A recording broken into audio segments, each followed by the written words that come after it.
All right, good morning, everyone. Welcome to Forms class. Today we have a very, very special guest, Miss Amanda Manila, to go ahead and play a song for us for Forms class.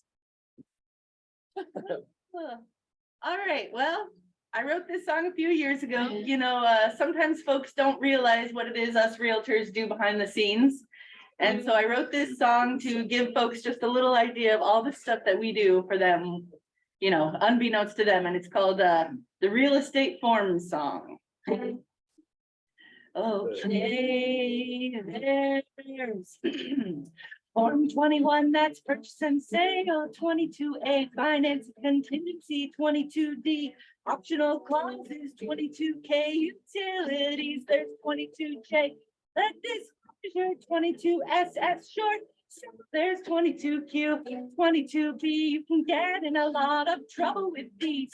22T, title contingency. 17C, unimproved property. 22R, well, addendum. 22U, notice of septic. 35P, there's form 35. There's 35R, because you gotta respond to the 35 that you sent. Then there's form 89. That's for the earnest money. That's said money. You're gonna write a big fat check. Don't you want me to protect it? Yes, you do. That's what I'll do for you. And I take it very seriously too. The law of agency means honesty for you and the other client too. Yes, agents have to tell the truth, but I only owe confidentiality to you. Aren't you glad you hired?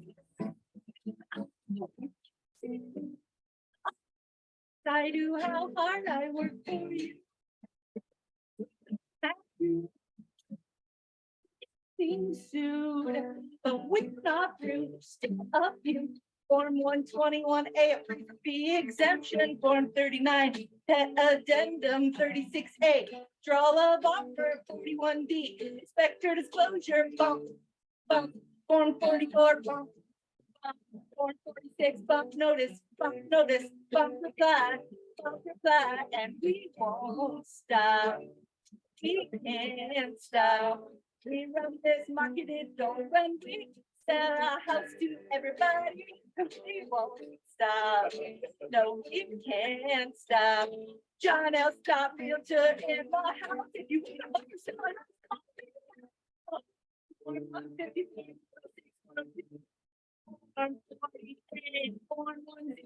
on campus. There's so many forms.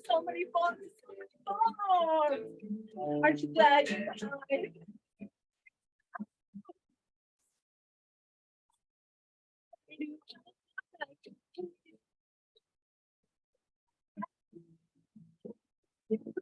Things through, we're almost through. One more form for you to sign.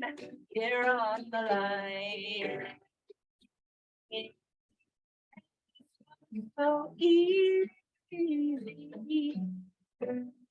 to sign my exclusive agency agreement.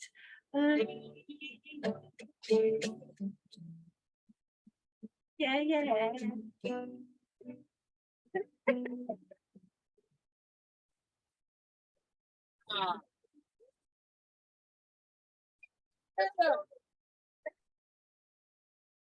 Bravo. Awesome job, Amanda. Very good. Best Forms class ever. Thank you so much for doing that for us. We've been talking about that for years. We're gonna do it, I swear. Awesome. I think you should do that again this year. Yeah, just need to write a new one. So Yeah. good. New form. Thank you, Amanda. Yeah. Yeah. Thanks, Eric. Thank you. All right, guys. Well, you heard Amanda say 22D in her song, and that is our form today. So that is what we are going to be going over. Woo, boy, that's a tough act to follow. Next, Eric, turn around. All right. Lots to go over today. Optional clauses addendum to purchase and sale agreement. So we always use the forms manual. We go over in depth on the form itself. You're going to see a lot more information into the actual manual than in the form. So today, general comments. This is an optional form. If anybody printed this out, I want you to scratch this out. This is not optional. 22D should be in every agreement you write, and you're soon going to see that after we read the very first section. So it includes some of the most common clauses that you would otherwise have to draft. It says, do not make changes. These are attorney prepared clauses. Washington case law permits you to fill in simple blanks in attorney prepared forms and insert attorney prepared clauses. If you change these clauses, they are no longer attorney prepared.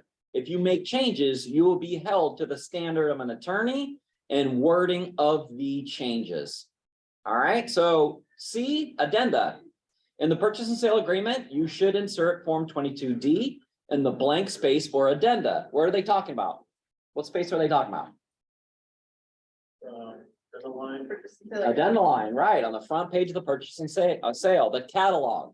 This is otherwise known as a catalog. It should be listed there.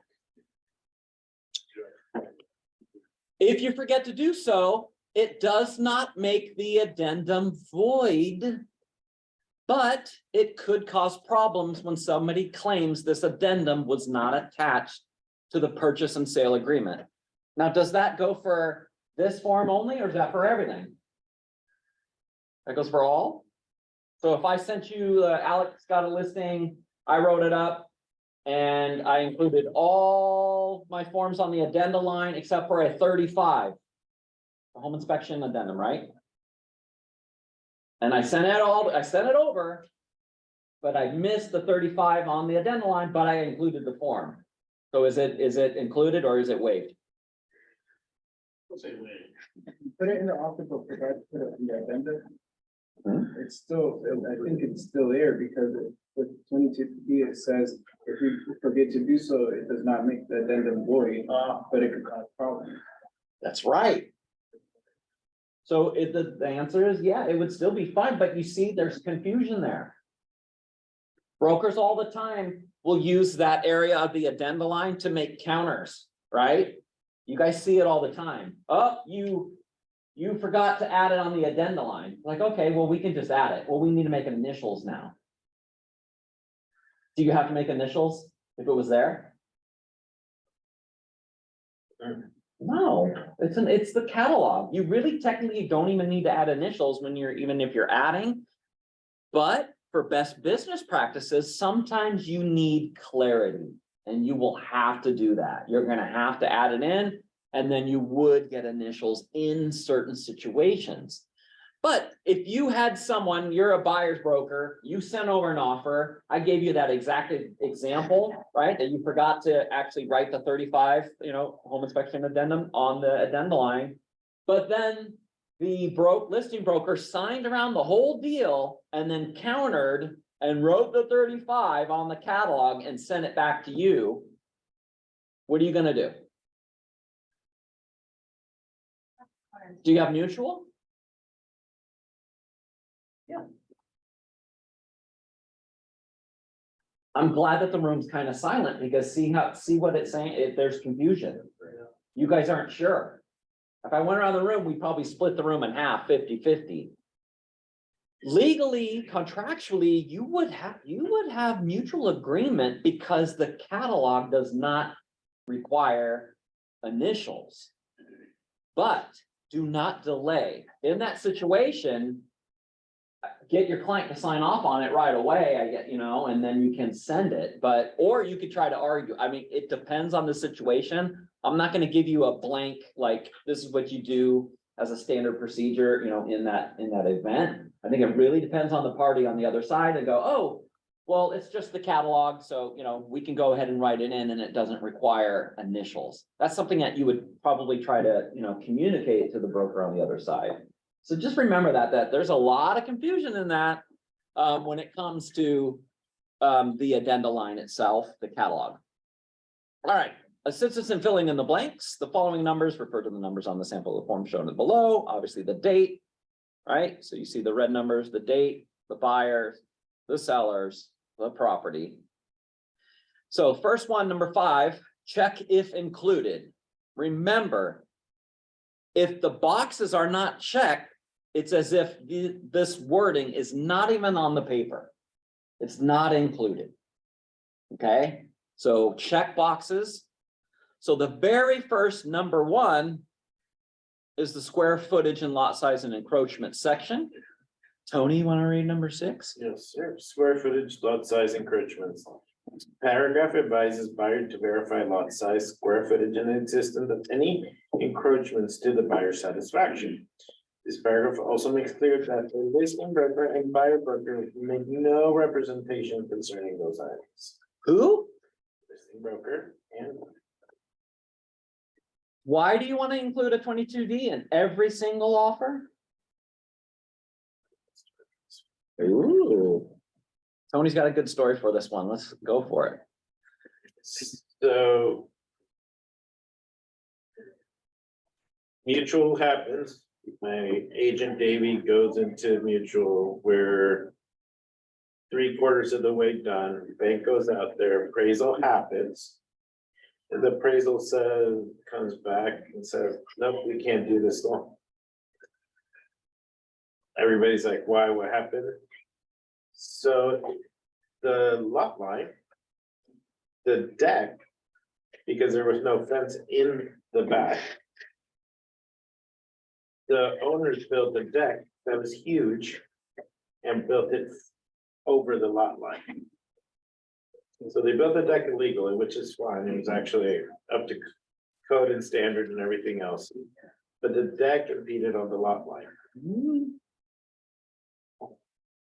So the sellers were like, it doesn't matter, you can still go through with the transaction. And part of the main reason our buyers, we were on the buyer side, our buyers were getting it was because this deck was beautiful and it was humongous. So they're like, we don't want the house anymore. We reverted back to that. It said because they were encroaching on somebody else, we were able to walk away, get our earnest money back. That was that.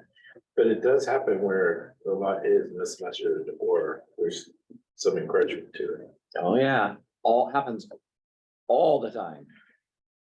Encroachments are gonna be one of those things, like it's pretty damn common to see, you know, especially even in city, like you think like, oh, old, you know, the city's properties, community, right? You just go downtown Tacoma and you're looking and next thing you know, like every single yard is off because they've all like built their fence lines on imaginary lines. And they're just off by like 5 feet, all of them, like all the way across. We had a buyer get out on a deal years ago just because of that. Because title was like, hey, I think we're gonna have to make an exception, and they noted the encroachment on title.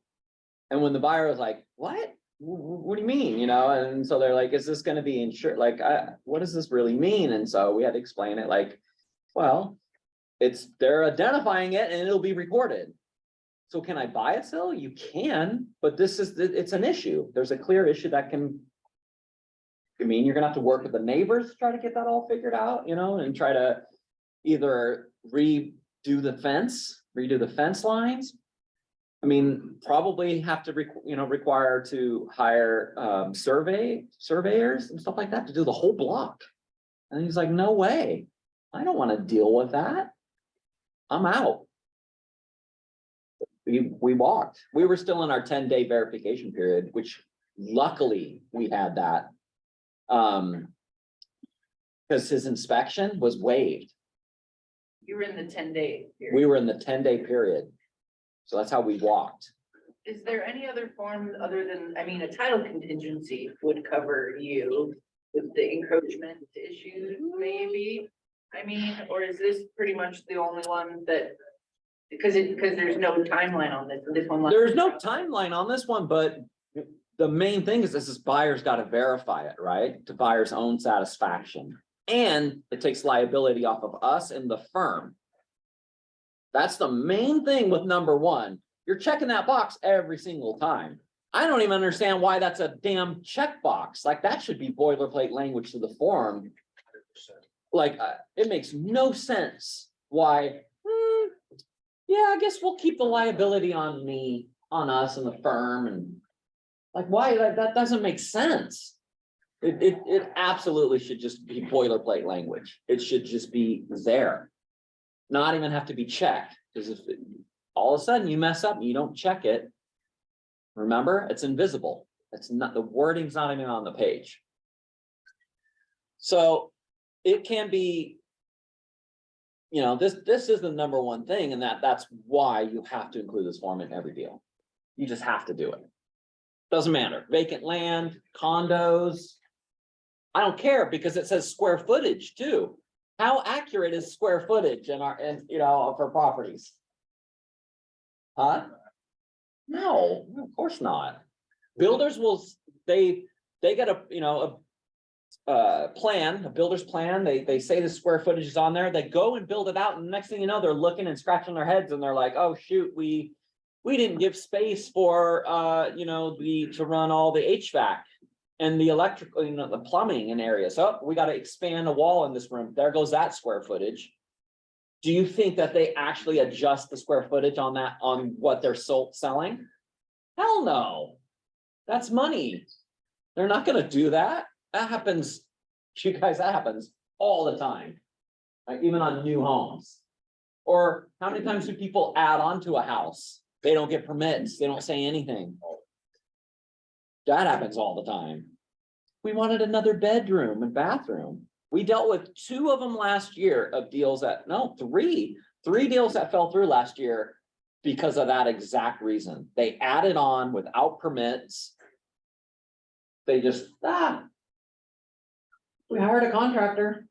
One of them was a legit, like they didn't understand. They're kind of elderly, and they just hired someone, and they asked them that this is what we want. Will you please, you know, do it by the book? And yeah, they didn't. They just built it, didn't do any of the permitting, and thanks for the money, goodbye.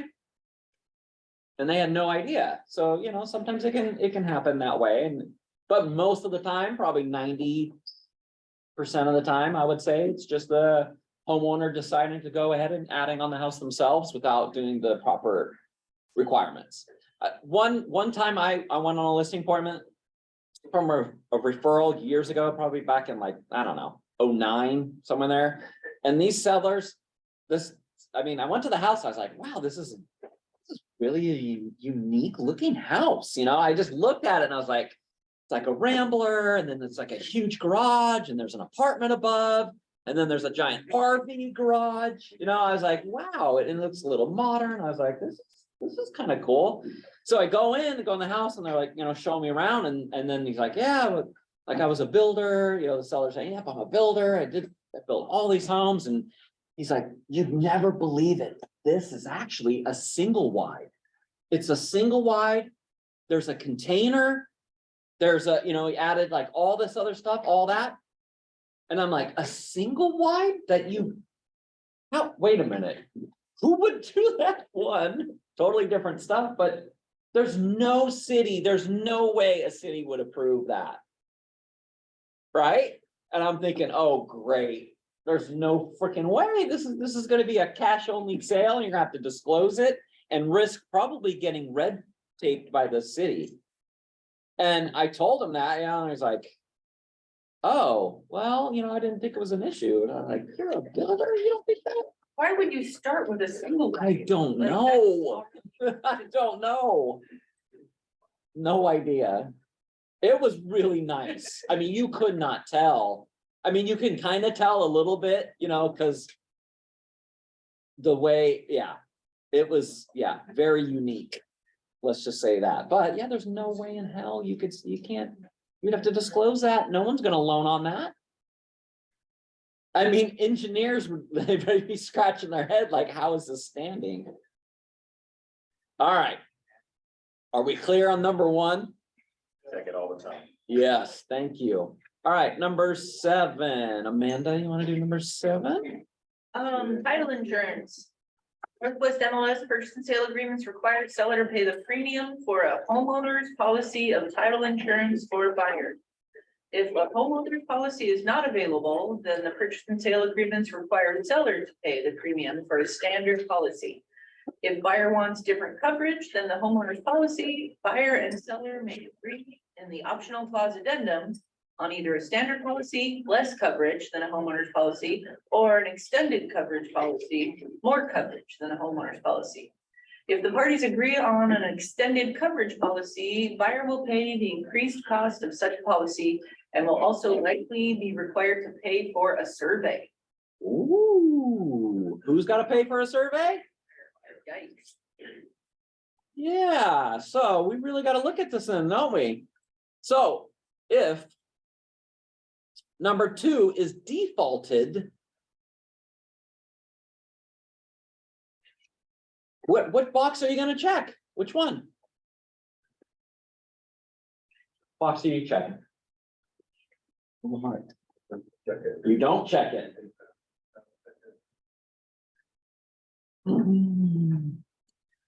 Yeah, as soon as you like check one of these, you're actually giving less coverage for your client. And if you go ahead and do an extended, now you're costing your client thousands of dollars. We had that happen. I guess it was in South Lake Union, yeah. Broker who just refused to kind of like come in and pay attention to like how, you know, how we do forms class and stuff like that. And just constantly like kept making these mistakes. And he marked extended coverage on a deal. And the listing broker was like, hey, we're you know, you're gonna have to pay for a survey. Yeah, you're gonna have to pay for a survey. What would be the circumstances where you would either want less or more? I mean, Well, if you knew for a fact that maybe you had like an extended coverage for like land, like you had a large property and you could tell like you're looking and you see fence lines or like, uh-oh, that doesn't look right. Or like you checked on the map and you see the boundary line, like this is another good one. You're looking to buy property, you know, if your client's looking to buy, go into realist, you know, you click, or excuse me, matrix, click the map tab, do the overhead view, you see to do the lot lines, it gives you a general idea. I mean, they can be off, you know, they're not perfect. But if you get there and you see the lot line and it's going in the middle of a shop, like that should be a red flag. You should go, uh-oh. And you click like, oh, is this next door property owned by the same seller? Click, oh, it's owned by somebody else. Uh-oh, like that's kind of, you know, that should give you your warning sign that, okay, it looks like there's a big encroachment. So time to start, you know, asking questions to the listing broker, but then you may look at doing the extended coverage, talk with your title, you know, with escrow on what they think too. They say, hey, it looks like this, thoughts, explain to the buyer that, hey, if you decide you want to buy this, it looks like this is a huge, you know, could be something that you're taking on, and we can, you know, investigate to see if title has any history of surveys to see, you know, what's recorded. Hopefully there's a preliminary title uploaded, you know, that'd be, you know, you're definitely going to be throwing a 22T, you know, in there, and then maybe even a feasibility study or something like that. But there's added costs for that. You may ask that the seller pay for that, and you can, if the seller agrees to do it, they can, I mean, they can do that. If it's in the contract, you know, it can go that way. So it just depends on the situation. You're just gonna have to kind of do your due diligence once you see red flags. Surveys are not cheap. Especially- Maybe it was a foreclosure and you had some You're looking at some weird change of title. Well, with foreclosures, bank owns, a lot of them, you're buying it as a bargain and sale deed, you know, usually anyway. So that's gonna wipe out a lot of stuff, but you could, I mean. All that does is reset the kind of the title. It doesn't stop everything else. I mean, if issues are there, issues are there. But at least you protect your buyer, be protected if they have the extended coverage. Mm-hmm. Yeah, take direction from title and escrow and that, you know, title's attorney. You know, have them investigate it if there's red flags or things like that come up. Standard, man, it's rare when you're gonna do the standard. It's definitely case by case. But realistically, you're always gonna leave number 2 blank. And this one, see how it's just boilerplate language, you're automatically getting the Alta highest and best policy. And the seller's already paying for it. That's just done and set. You're basically adjusting that if you mark a box. So marking number 1, leaving number 2 blank. All right, number 3. Oh, that was not it. It is number 3, but it's seller cleaning number 8. So this paragraph requires seller to clean the interiors of the property and remove all trash, debris, and rubbish prior to buyer taking possession. Oh, I love this one. What's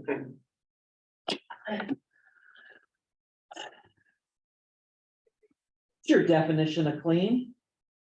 It's subjective. I mean, it can, yeah. Oh, 100%, 110%. My wife's version and mine is completely different, right? Yeah. And the kids, right? Yeah, Is it clean? Is your room clean? Yep, it's clean. Closet is filled, you know, like this high. They just threw everything in there. You have got to explain to your clients what, if you're marking this box, what it means. You've got to tell them that it's very subjective. The basis of what this means is that it should be broom swept and, you know, cleaned like you're moving out of your apartment. It's not going to be brand new. It's not hiring professional cleaners to come and actually clean through the whole house. And, you know, it is not that at all. If you say nothing, I promise you, in your clients' minds, they are thinking the seller is hiring professional cleaners to clean everything, the inside, the outside of the windows, every blind. You're laughing, but I promise they are gonna think that if you don't say anything. The best thing to do is prepare them and say, okay, we're marking this box, we're asking the seller to clean the interiors of any structures, remove all trash, debris, and rubbish from the property prior to buyer taking possession. Okay. This means it's going to be very basic of cleaning. That's it. Don't expect it to, you know, to be them to hire a professional. There are some brokers that hire cleaners for their, you know, for buyers, you know, right before they move, you know, on the closing day, they'll do that. And there's sometimes that, I know one broker does this as part of their, you know, like services that they hire professional cleaners. And then on the day of closing, they get seller's request for permission to clean it on the day of closing. You know, if it's vacant, if they can handle that and if they can work it. And then they, you know, have it completely ready, have a closing gift in there, and then they do the key exchange. And it's very, I mean, it's a nice thing. It is a cool service. Yeah, but there's like, you know, of a property, I mean, depending on what, if the property is in poor condition, the client's gonna go in there and do remodel before they actually go in. I mean, all that stuff needs to be talked about first, so you're not. Oh, yeah. Okay, so I've got a story for you guys. We had one of our listing brokers listed a property. It was in terrible condition. Hoarder lived there. They did the basic clean out. It was vacant. They had instructions that property being sold as is, where is, you know, in its present condition was the language written on the addendum that the buyer signed around. Okay. Buyer broker marked this: seller cleaning, seller shall clean the interiors, any structures, remove all trash, debris, and rubbish from the property prior to buyer taking possession. The mom of the son of one of the buyers was kind of involved in giving gift funds, so she was involved in, in the process, right? Day of closing comes, they show up and they go, the seller didn't clean anything. So who's right? Did they do a final walkthrough? Yeah, they're there on the they went on the very last day. Do that.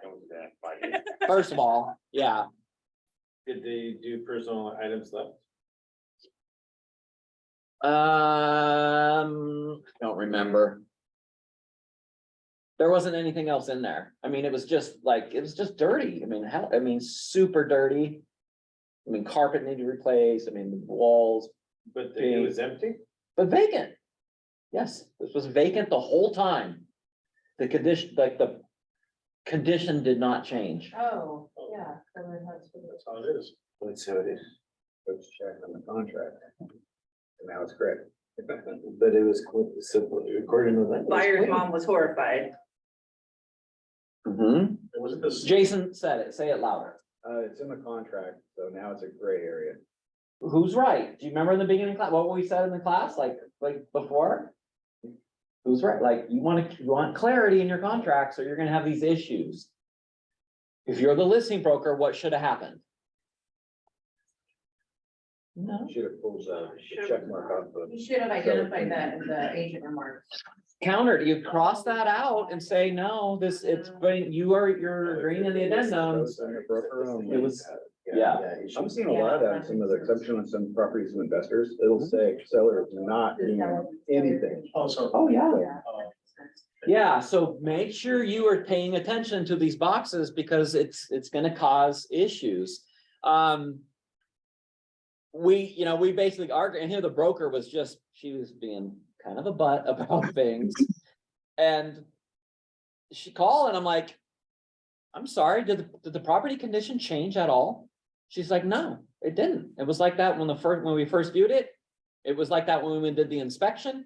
And it was like that when we went on the day of closing for our final walkthrough. I'm like, I don't really see an argument here. You agreed, yes, they should have countered that to make it a little more clear. But you also signed off on buying it as is in its present condition. That was mutual. Its condition did not change. Therefore, we are not doing anything. I was being a little bully that day and just said, sorry. You should explain to your client that was not gonna happen. Okay, Eric, so what do you do in a situation so I had a situation that we went to go do the final walkthrough and we had how many days before we closed? Okay, 5. 5 by default. Yeah, so we went and did it and the home was occupied. Mhm. It was indicated on there, the clients were gonna leave the day of closing up until like 9 p.m., whatever, right? And it said remove all trash. Now, that was our biggest concern. When we went, that's where it was. Yeah. But when we went to go do the final walkthrough, looking at to make sure appliances were there, the normal stuff. Mhm. And it was a conversation. I said, hey, well, there's a big mattress, there's a bunch of crap on the side. So we already did the final walkthrough. Mhm. The funds had already been released, and sure enough, they left all of that crap there. So then at that point, my client was pissed. I made it right. They got a trailer out there. We took it out for them. But what do we do in this situation? Yeah, so, okay, there's a couple things to look at in that situation. One, first and foremost, your prior to closing walkthrough must be done at least 3 days before. If you're waiting closer, you have no time to react to issues. If you're waiting to the very last day, like that is just dumb. You're gonna get screwed over. Your client's gonna have more issues. Now, Fabi's example about you ask for things to be removed, personal items and all from the property, right? When you go, you're gonna have to identify the list. And then you kind of are gonna have to threaten them, say, hey, we're gonna come back on before they release. This is what you do. You tell escrow, we are gonna give the final instructions to release to record. If we do not see these items removed, we are not gonna release to record, and the delay is on your seller. You're gonna have to push back. Okay. That's all you can kind of do. But then again, explain it to your buyer that this is this can cause issues. They don't release and record on time. Now you're not closing. Yeah, now you're out of. Now you're out of contract. Now you need an extension. Now you might, not have nowhere to go to live. I mean, there's a lot of things that can cause issues. Right. That's why you have to try to do it 5 days prior to closing. Remember, weekends, holidays don't count, so that's when the timelines start. Be in communication as much as possible. What I would do, there was one time we had just a few years back. We had the same kind of situation where there's a bunch of tires and a car, and our buyer did not want to deal with it. And we just had to get mean. We literally, I told our broker, like, you have to freaking blow this agent's number up to where they're sick of hearing from you. You got to call them every hour. Hey, has it been cleared yet? I'm going to call you every hour on the hour until it is gone. That's what we did. And then it happened that the listing broker ended up having to hire someone, because come to find out, yeah, they were planning to leave it. So they had to take care of it. Like, we will not close unless this happens. You contractually agreed to this, and you are in breach. If it is not done, the seller is in breach of the contract. So you have to get mean. Yeah. You just, Right. you have to. Yeah, no, I told the agent, I said, okay, well then, let's go half, and let's get a dump truck, and she said, I'm sorry, that's completely out of, you're doing that from the kindness of your heart. I'm doing that because at the end of the day, that's what my contract said with the client. Yeah. So, You're doing right. You tell them that, hey, we're not closing then. Right. You I gotta know, but really- it was too late. So it was a lesson for now, I know. what I Yeah. do. Right. Parking too. I told the listing agent, like, dude, good being like, Yeah. I'll hold your hand and go grab the car. Hey, call 1-800 cars for kids, man, whatever. Get it gone. We had a buyer go and call. This was bad. Don't do this. They had a feeling like they were gonna leave stuff. The buyer called, had someone come pick it up, lied, said they were the seller to come get it. Then they called the police. The sellers called the police, like, what's going on? They're trying to tow this. Yeah. And like, what are you doing here? And they're like, you called. They're like, no, I didn't call. So then they're like, okay, it's the buyer. So they pretty much, kind of figured it out, but don't do that. But you just have to get things lined up, or you're gonna be dealing with those issues. Whereas on the other side, I had an estate sale where there was a ton of stuff in the property, and they said they were gonna get rid of it. But so my client ended up with a riding lawnmower. Oh, yeah.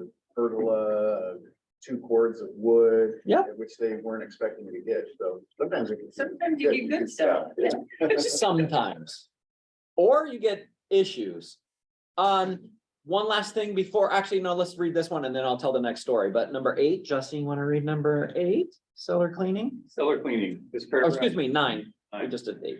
Personal property. This paragraph requires seller to remove all personal property not later than the possession date. Paragraph makes clear that all items left by seller become the property of buyer. Yeah, so make sure there was nothing else in that one. So personal property, unless otherwise agreed, seller shall remove all personal property from property, not later than the possession date. Any personal property remaining on the property thereafter shall become the property of the buyer and may be retained or disposed of as buyer determines. Okay. We had a broker, had a listing, had a, this is way back in Puyallup days. He had a listing that had a, what are those, sheds for growing plants, like the, Hydroponic ones? Huh? Hydroponic ones or the? no, just regular. Greenhouse. Oh, thank you. Coffee hasn't kicked in yet. So it had a huge greenhouse. It was, it's pretty good size. And the seller was like, greenhouse not included in sale.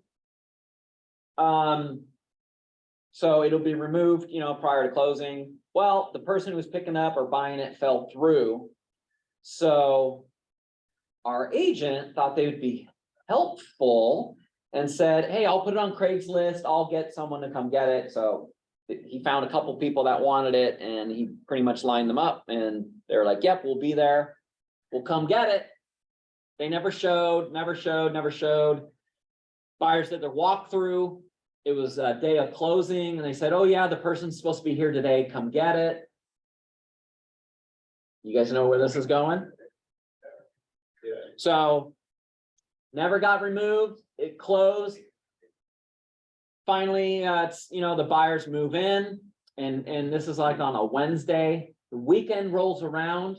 Sunday morning, the buyer wakes up to hearing a loud truck and stuff in their yard. They backed up over the yard up to the fence and they were moving the greenhouse. And they're like, what the hell are you guys doing? Like, we're here to pick up the greenhouse.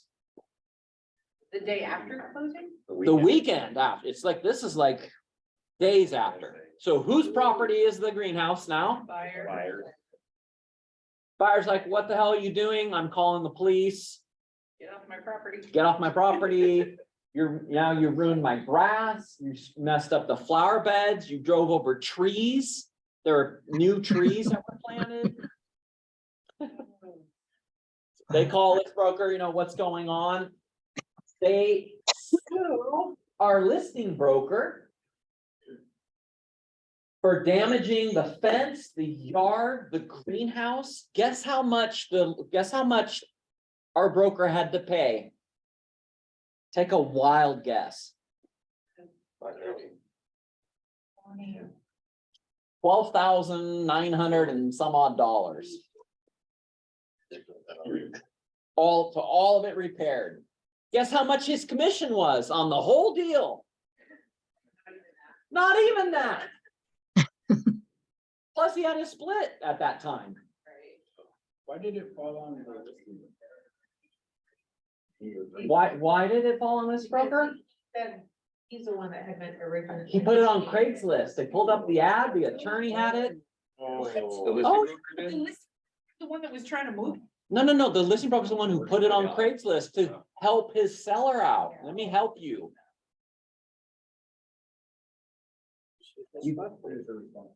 Should have just, of course. and but Yeah. we as realtors sometimes we're trying to be helpful and Oh. stick our nose where we don't belong. Stay in your lane. Oh, yeah. You know what? The part I forgot about the story? The broker was like, I'm so sorry. Let me give you, I'll give you a check for $2,000 out of my own, pocket. So what's that even look like? What? Admission of guilt. Is this broker still? Yeah. Survive, wow. He was good. This is a good broker, but this is like the things like that will bite you, sting you, because you're trying to be Yeah, trying to save- helpful. Captain Save. Yeah, Captain saved the day. Yeah. That's what I called it. It seems pretty common. That's a good people, right? I mean. Well, think about it. So think about it. All he did was put it on Craigslist with photos and that it's gonna, to come get it and, and he lined it up and said, great, it's sold, come get it. But the person never did. So there's deadlines and stuff like that. So these things can really bite you when you think you're helping. So I want you to remember when you're thinking about stuff like, oh, maybe I should take this on and help the client out. I want you to think greenhouse. Usually those are the ones that bite you in the butt, like. I paid $2,000 for a storage shed because the storage shed was in a tub. We didn't put it in the contract. The seller's agent called me, he's like, what's up with the storage shed and that greenhouse? When I had the original conversation with the seller. And it's my listing, and I said, oh no, he's like, no, we're gonna leave it. Well, they get this other house, I help them get the house taken down. They remove it. I didn't see it. I had my other agent go and close it out. Everything's fine. The agent called me, he's like, what the heck just happened? Your seller removed the storage shed. Yeah. I honored it because I was being nice, but I honored it. it was my fault for saying that they were gonna. Right. I could have been a jerk and just adhered to that, but. So lessons, when there's items like that, the seller's like getting rid of, or they're, and it's not gonna be included in the sale. There's a few things you have to do, which we're gonna talk about coming up. But do not, realistically, tell them to get that stuff gone before you list it, so it's not even an issue. But if the greenhouse had been removed prior to closing, then. Well, there were some issues with that too, because it wasn't, we're gonna get to the section of non-included items, and it wasn't written in. So that's another thing that contractually, when things are not going to be included, you better identify them. And just remember that they better be gone before it's listed is seriously the best policy. If you follow that, it won't be an issue. What about if you call the buying broker and you're like, hey, my seller has like a 65-inch TV that they don't want. Do you guys want it? They say yes. And I've done that before. I've never written anything. Should we write something for that? It's okay to do an addendum, for clarification purposes. The TV located in the living room shall be included in the sale at no value. So I wouldn't even think about writing it down until listening to all this. And I'm like, oh, You can still put something in a full sale out of your contract, right? I just had You a can. flat screen that someone wanted, broker called me and said, do you want the flat screen? And I asked my client if they wanted, and they said no. Oh, yeah. All right, utilities, check the box to indicate if seller is representing that the property is connected to the described utilities, insert any applicable information, example, well type, cable provider, internet provider, etc. So when you're writing an offer, you're marking this. You aren't usually leaving this blank and waiting for them to come back. You're gonna just use the listing to identify what it says. If it's on septic, write, mark septic. If it's on well, you gotta specify, is it an individual well or shared well? Any of these other items, if it's in there, then you're supposed to fill it in and mark it. Anything other, it's gotta be written in. 10, or excuse me. What if you don't fill it out correctly? If you don't fill it out correctly, it should be countered. Listing brokers, you need to look at that when you're getting the offers. If you see your property that you listed is on septic and it comes over and it says public sewer main, that's not accurate. You know how many times that happens? A ton. You've got to mark it, and then that is a counterable item. You're going to counter that and make it clear.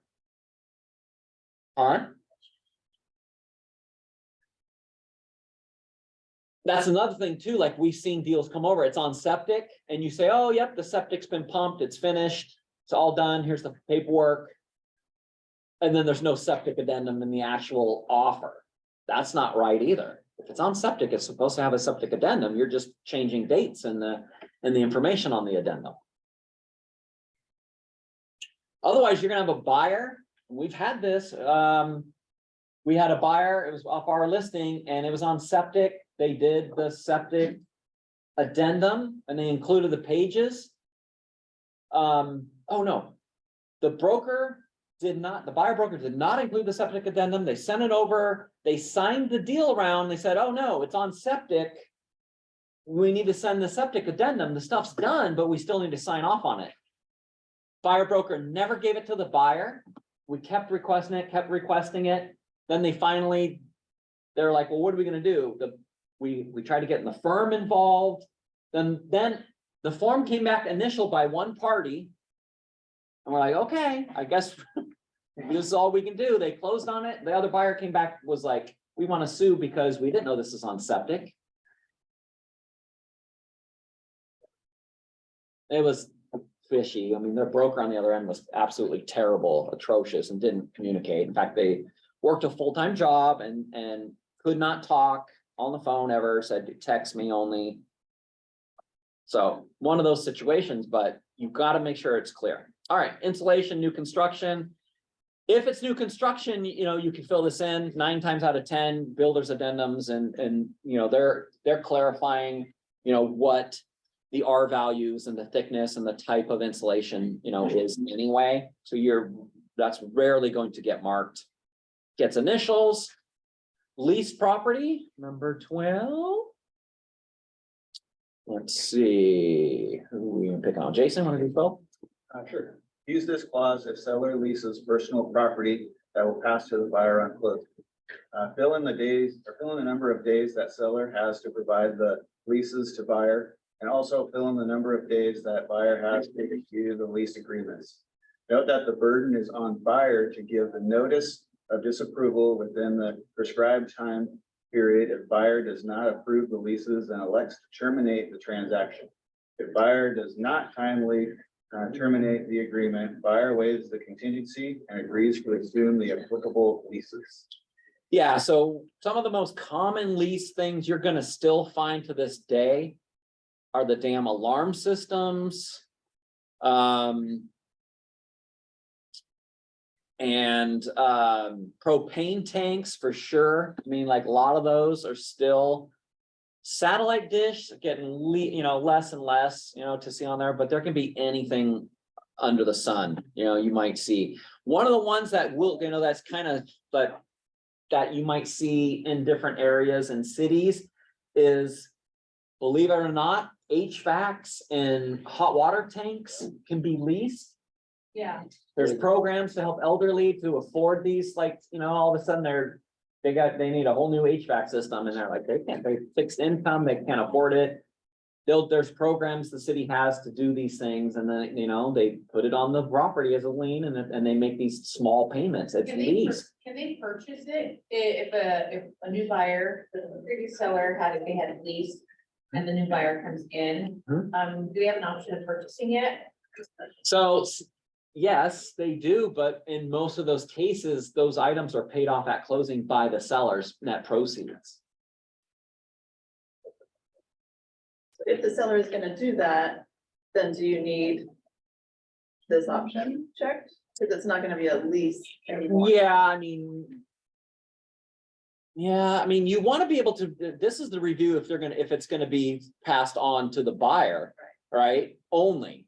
So if it's being paid off, and we've had these situations where the listing broker had no idea, even the sellers forget or they don't know.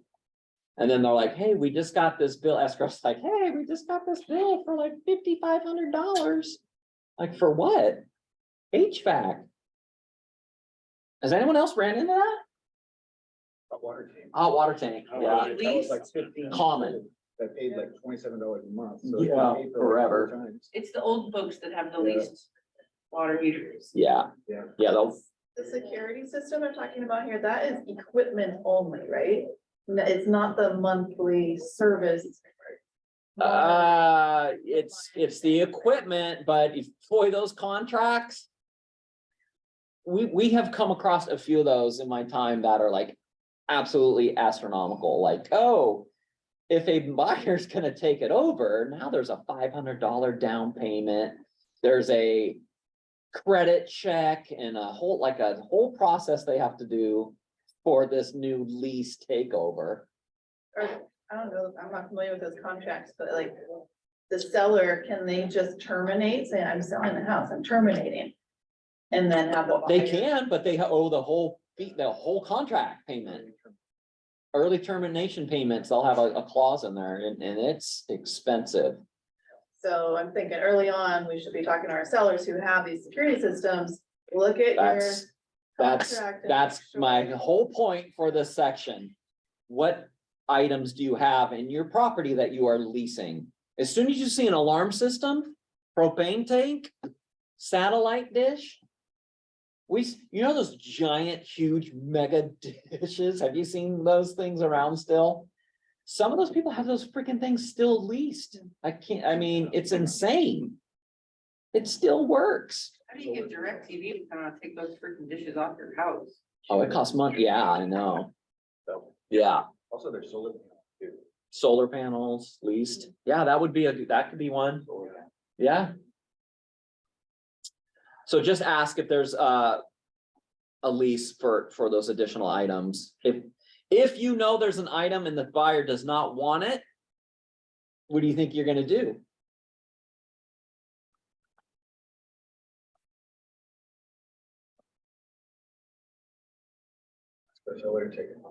Yeah, you're gonna exclude it. And we're almost there. Okay, number 13, but it's actually number 8. Homeowners Association review period. Christine, wanna read 13? You got a water. Use this clause if the property is subject to a homeowners association and buyer wants to review the documents listed in Form 22D as a condition to purchasing the property.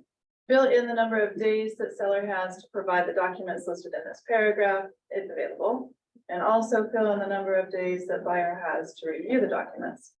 Note that the burden is on the buyer to give the notice of disapproval within the prescribed time period if buyer does not approve the documents and if elects to terminate the transaction. Otherwise, the homeowners association review condition will waive automatically and buyer will no longer have the right to terminate the contract on this basis. Okay, so HOA review. This one is defaulted to 10 days. The thing that is so different about this one is look at all the items that seller has to provide. Couple of these things are way over and beyond what even resale certificates have. Okay, so the first one's the association rules, regulations, including but not limited to the architectural guidelines, association bylaws, covenants, conditions and restrictions, CC&Rs, association meeting minutes from the prior 2 years. 2 years of meeting minutes. How many times does your guys' HOA meet? And that's referring to the annual meeting, so that's 2 meetings. So you do 2 meetings a year. No, one a year. This is asking for the past 2 annual meeting minutes. It doesn't say annual. Well, it doesn't say annual. Most HOAs that I'm familiar with annually. Because it could be. How many times does your HOA get together and meet and there's minutes recorded? Just Well, once a year? with the whole neighborhood, once a year. In my neighborhood that I am the vice president of, it's once a year That's why I'm at, okay, but that's the only time you guys get together to meet. as the neighborhood. The And association record meeting minutes. minutes. This is different than the association board of directors minutes. Doesn't say that, does it? What's clear? This is such a freaking pain tracking down all of these documents that are, it's implied that you need every single freaking thing. And it's, you know, a lot of times they'll just refer you, oh, go, here's the association website. Yeah. Go take a look.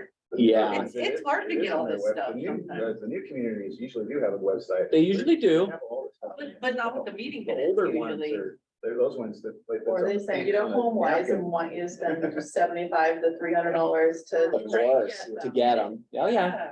So this, item D is the association board of directors meeting minutes from the prior 6 months. So you need all of those association financial statements from the prior 2 years and current operating budget. So this is way more in depth. And the reason they want those meeting minutes is to see if if the board or anyone else, if they're talking about raising the fees, doing improvements. Special assessments is the biggest one, right? For those things that could be coming. And those things get discussed, you know, even years before, right? If buyer and buyer's sole discretion does not give notice of disapproval within 5 days of receipt of the above documents or the date that the above documents are due, whichever is earlier than this homeowners association review period shall conclusively be deemed satisfied and waived. Buyer gives timely notice of disapproval and then this agreement shall terminate and earnest money shall be refunded to buyer. Now, when you're using this section, this is really for, I mean, if the buyer has lots of questions about the community and like, hey, I have a semi truck, I gotta, you know, can I park this here, my work truck? I have a RV, I have a boat, I want to put in a swimming pool one day. I want, you know what I mean? Like there's a lot of things that the association can actually, they can have in their bylaws or in their CC&Rs and states that, you know, you can't do any of these things. And The buyer's got to review these things. Can you review all these for your client? No, you really can't. It's, the buyer has to do it. Now, you should definitely you should look through it, just like a title report. But please don't play, inspector and like, I'm gonna go through this whole thing and make sure that you can park your truck here so we can buy this house. Yep, I don't see anything in there, you're good. Then they buy it and they close on it, and the next thing you know, hey, the buyer's getting demand letters like fines because they're parking their truck in the front yard. I mean, those things happen. So don't take on the responsibility of the feasibility of the homeowners association review period. One of the toughest things about marking this is getting all the items.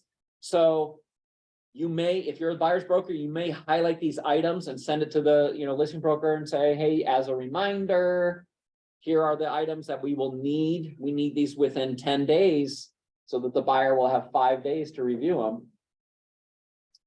So you might want to get, put it out there so that they can get it.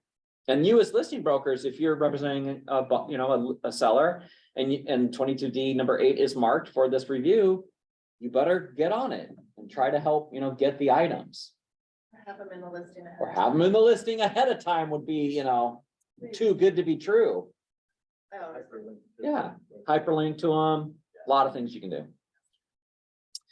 Number 14 is the homeowners association transfer fee. If there is a transfer fee imposed by the homeowners association or any other association, move in or move out fee, the fee shall be paid by the party as provided for in the association documents and the association documents. I have one more comment on the HOA documents. Oh, In our offer instruction sheet. Yep. We say, hey, HOA documents or NMLS supplements, please review them and do not check 22, whatever that. Yeah. One is, like, Yeah. we don't even want that in our. right. We don't want it in our offer because Yeah. we've already given it. Yeah. So please review it before you make an offer. Yeah, no, that's definitely a good way to do that. So basically you got to mark this if there's a move in, move out fee. If it's not marked at all, it's marked as seller if not filled in. We had this situation, number 9 here was not marked at all. So this box was not marked.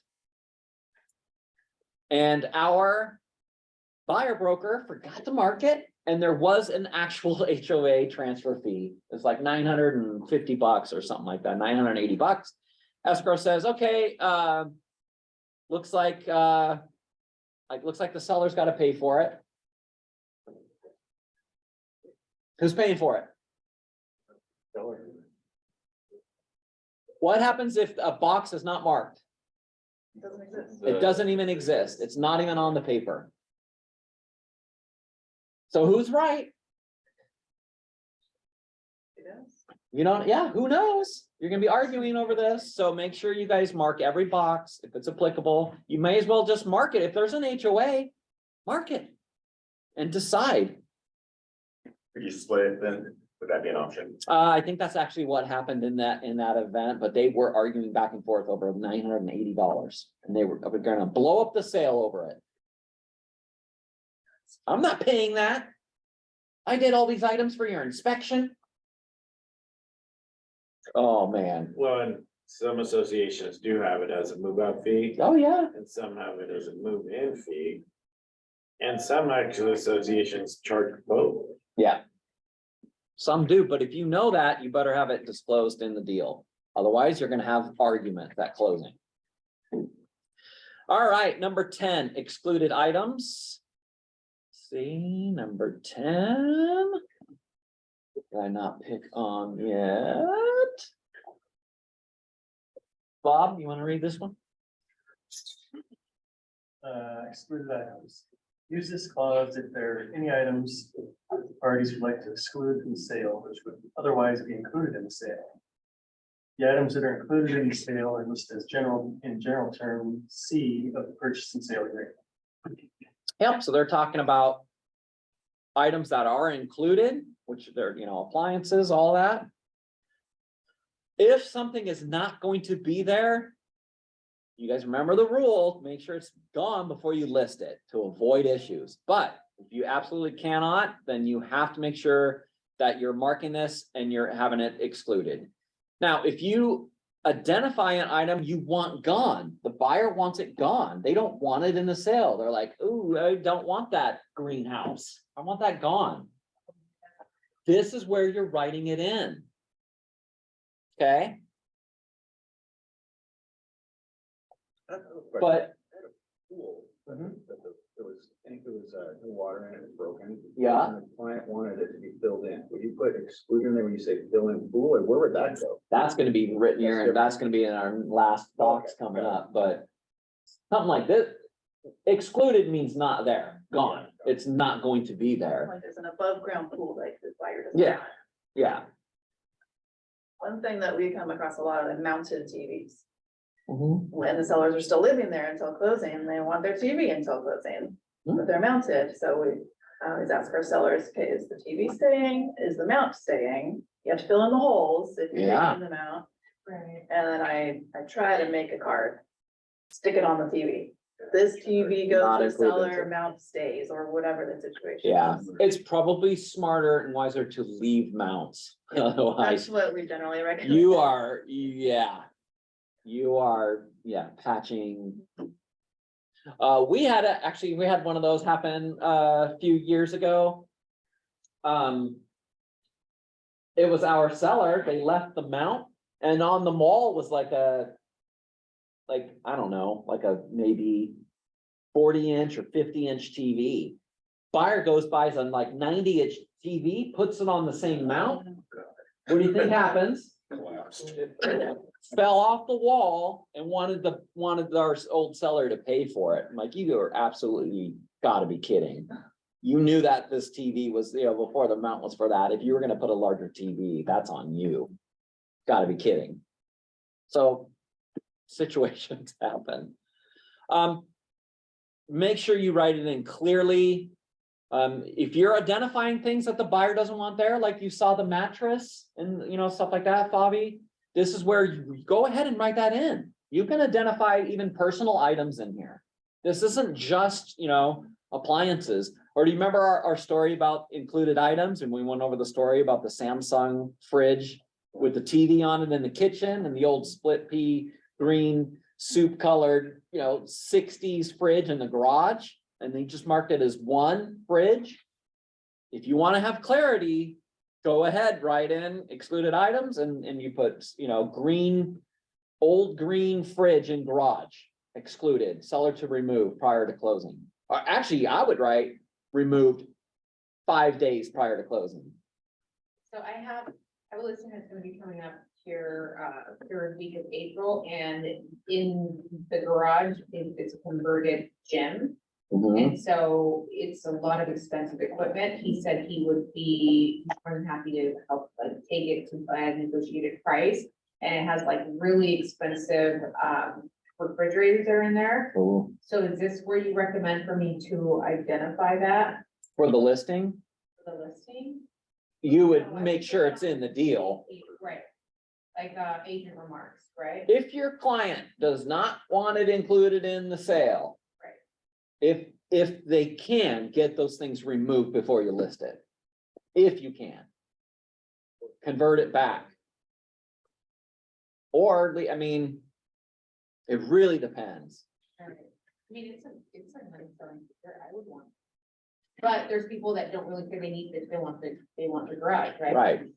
So I'll probably, it's so much equipment, it has like turf, Yeah. board, all that stuff, so what we'll do, I'll put the silent copies on there, and I'll identify that on there. Yeah. All right, home warranty, buyer and seller acknowledge that the home warranty plans are available, which may provide additional protection and benefits to buyer and seller. Buyer shall order a 1-year home warranty as follows. Who's the home warranty provider? You have to put that. Seller shall pay up to this. Or other is if buyer broker is paying for a warranty. Okay, we've had many problems with this also. A listing broker marked on their flyer and on the sign, free home warranty included in sale. Okay. Deal, they write it up, they never mark this box. And they get down to closing and I go, what about the home warranty? And they're like, oh, well, you didn't write it in. it was in the listing notes? Yep. So is it included in the sale? I mean, if you have a PDF of the freaking listing MLS printout, you can try. Is that part of the contract? Yes, but I've had agents try to say I was only getting 2.5% or 2% or whatever, when it was 2.5 or 3 in the listing. Mhm. You know, there was a discrepancy there, and I pulled up the MLS printout and was like, Well, yes, that's different. That's the compensation and whatever's advertised, that's totally different. Okay, let me ask you this. You list a property, you say, oh, washer and dryer is not included in sale. It's not included. Nope. Contract comes over. You guys are super excited, like, oh my gosh, it's over asking. It's everything they wanted. Perfect terms for the seller. They mark included items, all appliances they did, and they mark washer and dryer. So is that washer and dryer included in the sale? Yes, they sign it. They sign it. Why? You got the listing said, no, it's not included. On a binding agreement. Who's the contract between? Between the buyer and seller. It does not matter. It's the same thing. You have to write it in. If they say this is included in the sale, you better write it in. You have to get in the habit of clearly identifying exactly what is included or not included. Or you just bought a washer and dryer for your client And a warranty. and a home warranty. and a warranty. Congratulations. Yeah, You guys, what would you put in for the value, because the lender doesn't wanna see it with personal items? to what? To buy it? What do you So asking? say you're adding a TV, you're adding in, what else? TV, the furniture, all that, Outdoor furniture. outdoor furniture. How would you edit it? Alberto, put it on the spot. Like, how would I write it? I would put it on, a form 34, And what would you write? What would you write? that the seller's giving us that. They're not paying for it outside of the contract. They're paying, it's part of the contract. They're paying for it. But it has no value. Your lender does not want to see personal items for money. They can't. Remember, a lender's never going to let you borrow money on a personal item. Yeah. It has to be attached to the house. Yeah. So when you write those personal items, then make sure no value. At no value. If you're gonna include personal items as a seller, you just figure out the right price with those included, and not have to deal with any of that crap. Right. Right. That's the proper way. Well, I mean, from the buyer's perspective, it's like, if you want to get it in writing, that XYZ will be left with the house, but then, yeah, the lender's like, I don't want that. Yeah. So it's almost kind of a grayish area. It sometimes can be, especially if they're paying for it. If they're items and they're gonna write a check or stroke a That has to check, happen Outside. can't, So it's- huh? Yeah. Yeah, they can do a bill of sale for them directly, but it's a thing directly to the clients. I mean, they're, yeah, you can't broker that. Records. No value. Yeah. All right, the very last item, blank addendum. This is your mini form 34. If you can fit it, put it here. Don't add a 34. Just fit, if it's gonna fit here of what you need to write or what you need to disclose. But remember too, in this, when you're in transaction desk, you can mark this box, click into the body of other, it turns light green. Now you can add an office clause. So office clauses can automatically insert directly into any blank space. So we have tons of those in there. We had someone win last week with our verbiage from buyer reserves the right to reduce their down payment identified in the 22A to put more money towards the 22AD, and they won. They actually won the deal based on just some more additional language. So this is, one of those things. Huh? What was the language?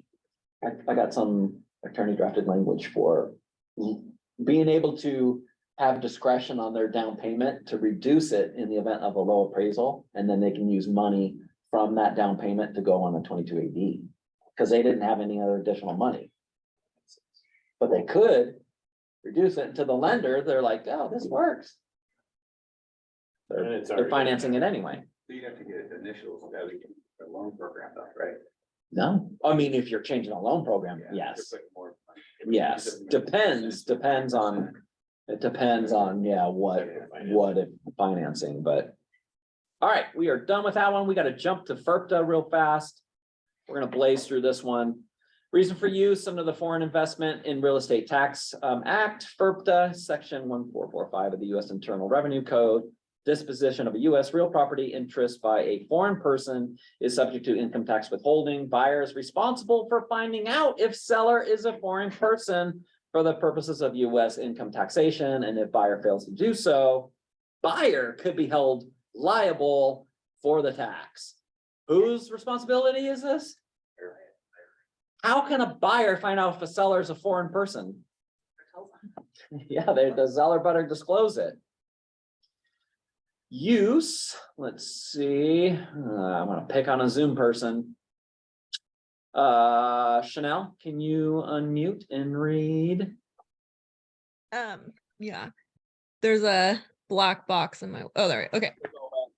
In every transaction, this form or an equivalent form should be completed by seller and provided to the closing agent. General term J, seller, citizenship, and FIRPTA of the purchase and sale agreement provides in relevant part, seller shall execute a certification, Northwest MLS Form 22E or equivalent under the Foreign Investment in Real Property Tax Act, FIRPTA, at closing and provide the certification to the closing agent. If seller is a foreign person for purposes of US income taxation, and this transaction is not otherwise exempt from FIRPTA, closing agent is instructed to withhold and pay the required amount to the Internal Revenue Service.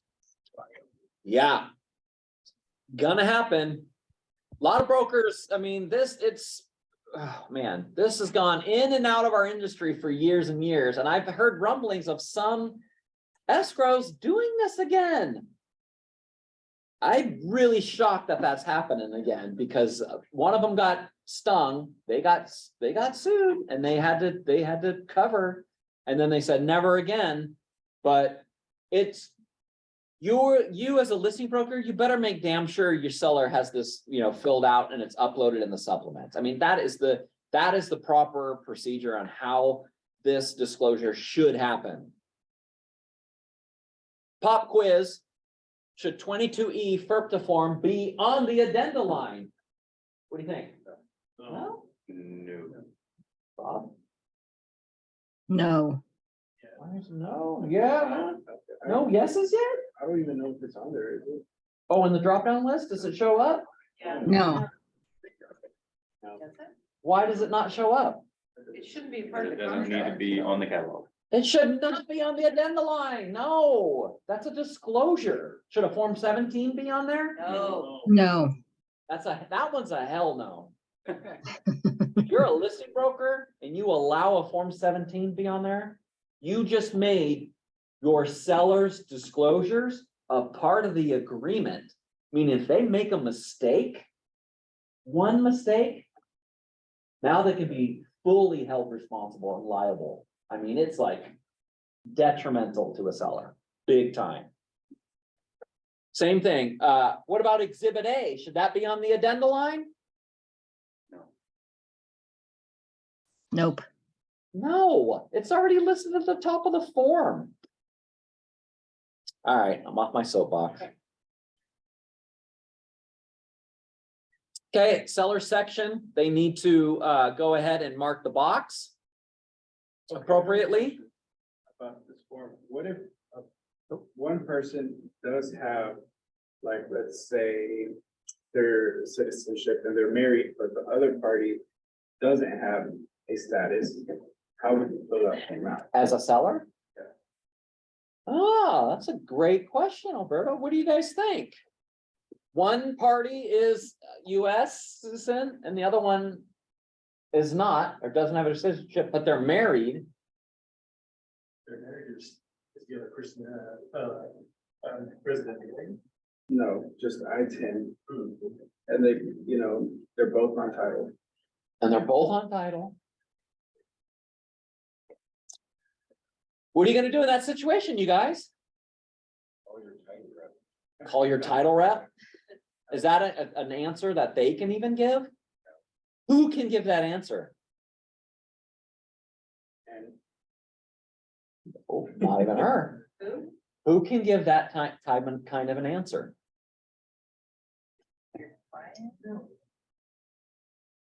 That is an answer for a tax professional. You guys are not CPAs. You're gonna have to have them go and get direction from, that's not, you cannot answer that. So you have them go get direction from their accountant or CPA. If they do taxes on their own, have them contact the IRS. I mean, you cannot give that answer. Don't say, oh yeah, no, you're good.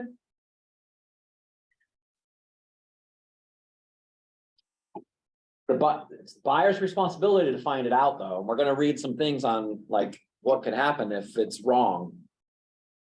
So the property address, right? You mark the box, you're doing a transaction desk, it will autofill this in. Or if no street address legally described on the attached, so you can have an attachment for the legal. Citizenship status, I am not a non-resident alien or a foreign corporation, foreign partnership, foreign trust, foreign estate, or other foreign business entity for purposes of US income taxation. Taxpayer ID number, my US taxpayer identification number, example social security number is, are you gonna have your seller write in their socials on this? No, never. Right here, it says provided by seller at closing. Do not have that written in and uploaded on the forms.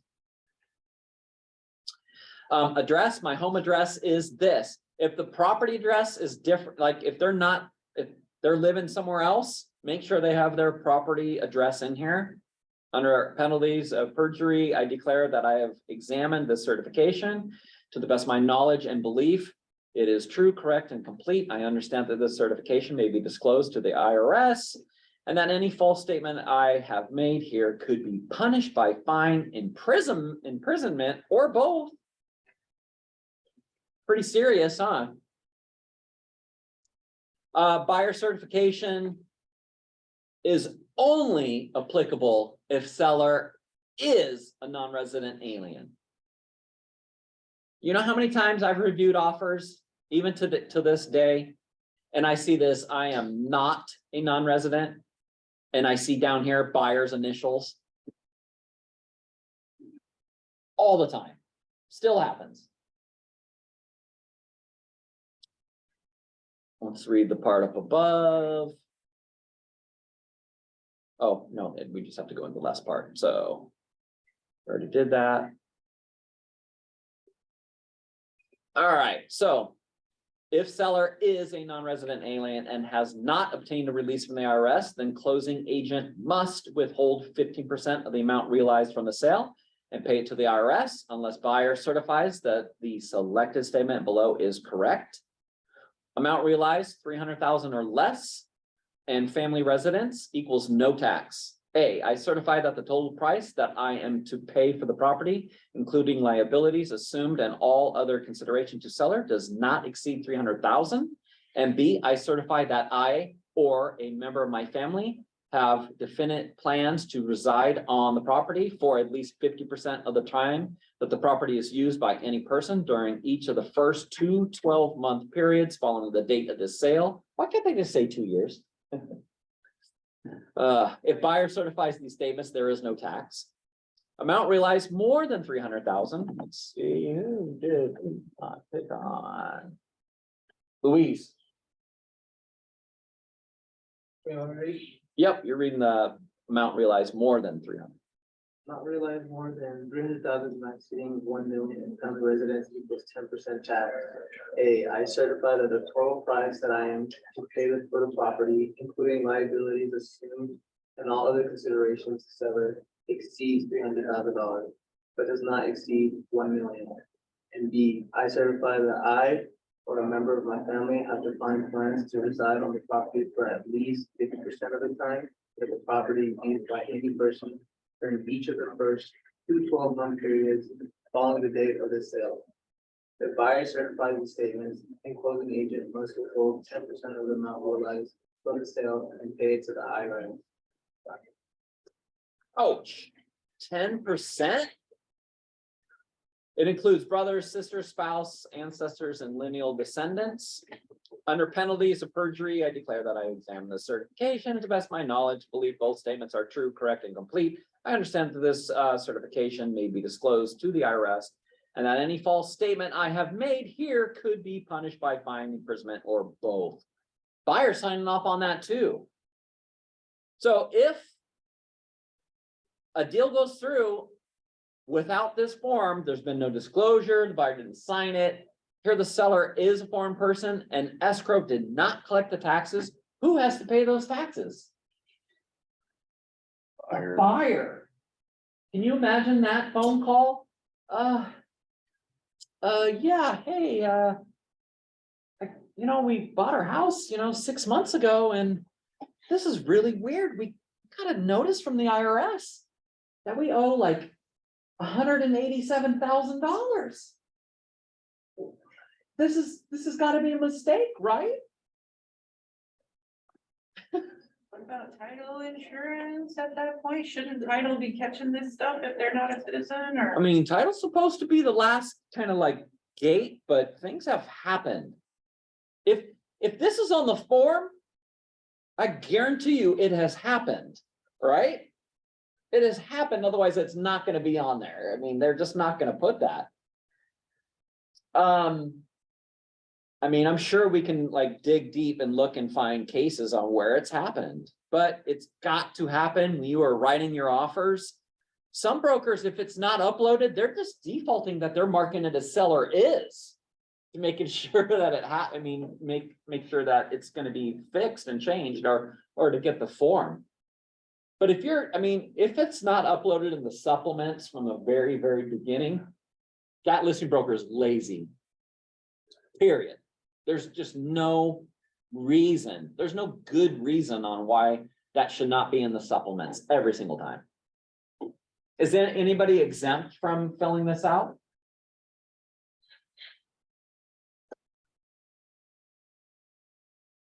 No, there's no exemption. I had one broker, when we were going to put in an offer and they didn't have it on there, so I called her about the FIRPTA and she's like, oh yeah, if we go mutual, I usually send the FIRPTA along with that. I'm like, can you please send me the FIRPTA? Yeah. Yeah, okay, let's say you write the offer and there's no FIRPTA form filled out and you're leaving the mark, on the form 21 on the front page and, seller is or is not a foreign person, left blank, you send it over. You guys are so, busy in the transaction and working deals and getting things figured out that, oh no, everybody forgot. Now you're going down the road and you're like, uh-oh, sellers, they need to disclose this. So they mark it and they put initials and they send it back and the buyer broker's like, I don't agree to this. I'm walking now. You countered me, this is a counter. Is that true? What do you guys think? So they marked it and they sent it back to you. It was unmarked. It wasn't marked in the beginning. They're trying to clean it up. Yep. It says on there that it's not a counter if it's marked Where does it say that? on the 21. On the first page. Does it? It says if there's a change made to this, filling in this box does not constitute a counter offer. That's true. I can't remember if it's in the boilerplate language. I just know for a fact it's in the actual manual. So I don't know if you've been in forms class and you just remembered that part or if it is actually but it is a non-counterable change for that disclosure. So yeah, it is just a disclosure. But gotta have the form. It's gotta be included or you could be putting the liability on your buyer. All right, you guys, we finished right on time, 11:30. I love it when a plan comes together. Thank you so much, Amanda, for opening us up with a song today. It's Amanda, you missed it. She performed a song. Oh my goodness. Every forms class. All right, thank you, guys. Thanks, Amanda. Thank you, Eric. Thank you. Bye, guys.